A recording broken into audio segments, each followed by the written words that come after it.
Колега, ова што го изнесовте, така слушајки, звучи многу убаво. Кога се однесува за здравството, морам да ве коригирам, заради тоа што уште на самиот почеток на пандемијата постојано зборувавме дека не се вложува доволно во здравството, а за тоа беа пример и голем број на заболените и за жал голем број на починати.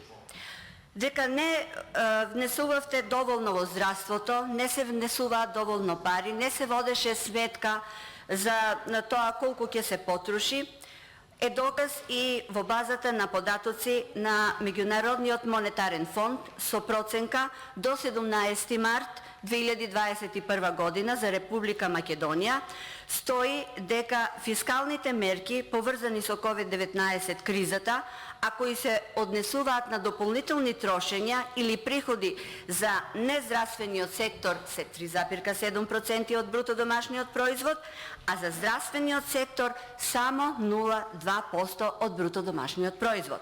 Или само 19 милиони долари, или ако сакате 16 милиони евра.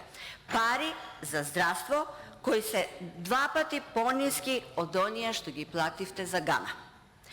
Пари за здравство кои не квалификуваа за помош од Европската Унија.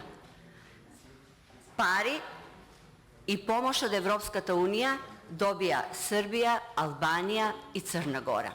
Постојано апелиравме тоа што се прави дека не е доволно. Доказ за тоа е и начинот на кој течеше вакцинацијата по принципот тргни застани, голем број донации не само на вакцинации, на заштитна опрема, на брзи тестови. Наши граѓани околу 30.000 се вакцинираа во Србија, што значи уште многу докази дека не се доволно внесуваше во справувањето со пандемијата. Во однос на тоа дека велите сте вложувале во здравството, за да се врати и во образованието, за да се врати во човечки капитал, бидејќи тие се основните два параметри за градење на човечкиот капитал. И овде ќе ве демантирам. Имено, од вложувањата во здравството, многу мал дел е отидено за реконструкција на јавните здравствени установи. Од 135 милиони денари е зголемено на 250 милиони денари, навистина символично некоја сума за реконструкција. Не е наведено за кои јавни здравствени установи се работи, а многу пати од говорница сум зборувала дека голем број апарати и кабинети, токму во Струмичката болница, која што ја наведовте дека ќе има вложувања, не се направени. Зборував до сега, може би и сум досадна, за ангиографот, за кабинетите кои беа затворени токму вие кога дојдовте на власт, а Струмица е реон кој што покрива голем број на жители, до Валандово, до Радовиш, до Берово. Исто така, кога се однесува за здравието на луѓето, за имунизација, имате со новиот ребаланс 375 милиони денари, кое што е многу малку, и во моментот немате вакцина за ХПВ вирусот, а исто така недостасуваат во многу градови и петовалентните вакцини. За вас секоја година е економска година за оваа власт. А граѓаните живеат се посиромашно, а за тоа се и подадоците и од Државниот завод за статистика и исто така и од Евростат. А дополнително сиромаштијата ќе ја зголеми и еколошката такса која што ја предвидувате сега со ребалансот за поскапувањето на нафтените деривати за 4 денари со вклучен ДДВ. Затоа што компаниите ќе ги покажат цените, ќе се зголемат цените на производите кои веќе се зголемени и така да пазарната кошничка ќе биде уште понамалена.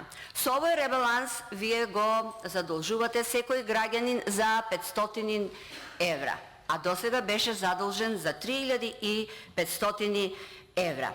Имаме јавен долг од 63% од бруто домашниот производ. Економијата не само што не е стабилна, туку уште повеќе ќе тоне ради вашите неспособни економски политики.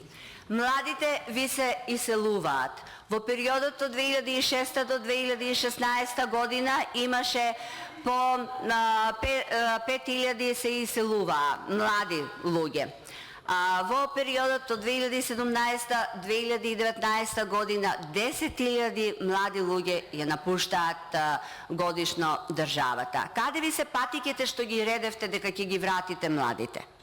А зборувате за подобрување и за човечки капитал. Кога се однесува за вашето душегрижие, морам овде од оваа говорница да го спомнам и фактот дека во земјоделието и покрај тоа, вие не зборевте за земјоделието, меѓутоа ќе го искористам моментот да кажам дека проектот Јужна Вардарска долина не заживеа. Земјоделците од Воландовскиот крај се оставени на милост и немилост, кој како може да се справува. Водата требаше да биде пуштена според договорот на 1 март. На 15 март започнува наводнувањето официјално, а со шпекулации се збореше дека истиот проект Вардарска долина, Јужна Вардарска долина ќе биде пуштен на 1 јули. Се уште нема капка вода во цевководите. Се е пожолтено во Воландовскиот крај. Земјоделците се во очајна состојба. Има поставено пратеничко прашање до Министерството за земјоделие, сега на потек е министерот да отиде, да ја види состојбата, како се справуваат, што прават и верувајте, не само што е упропастена веќе реколтата, не само што земјоделците се оставени сами на себе, меѓутоа на повидок е катастрофа. Благодарам.